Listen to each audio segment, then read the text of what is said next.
করার কথা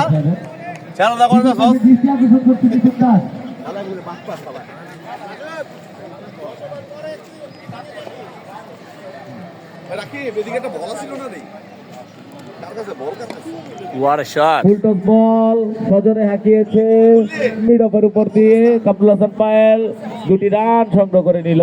চমৎকার একটি শট ছিল, ব্যাটে বলে ভালো করে সংযোগ হলে মনে আরেকটি ছয় দেখতে পেতাম। যাই হোক, সেই সুবাদে 59 অষ্টম ওভারে খেলা চলছে, 2 উইকেটের বিনিময়ে কামরুল হাসান পায়েল। চমৎকার বল ছিল, কভার অঞ্চলে ঢেলে দিল, ফিল্ডার প্রস্তুত ছিল রাকিব ভাই, কোনো রান হলো না।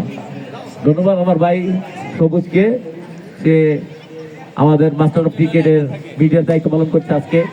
চমৎকার উঠিয়ে পেরেছিল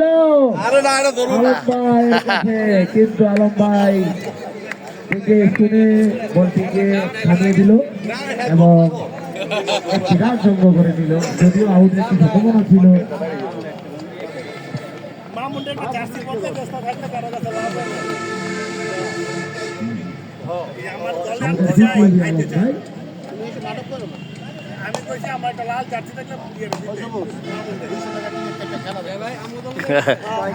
$200 টিকেটের দর্শক আমাদের সামনে,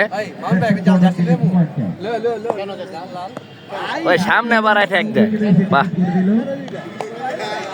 আগের আমলের হাবিব বাসার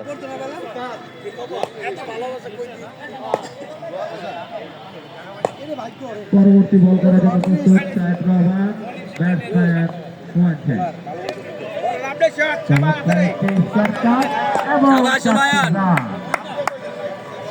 ফিল্ডিং প্রান্তে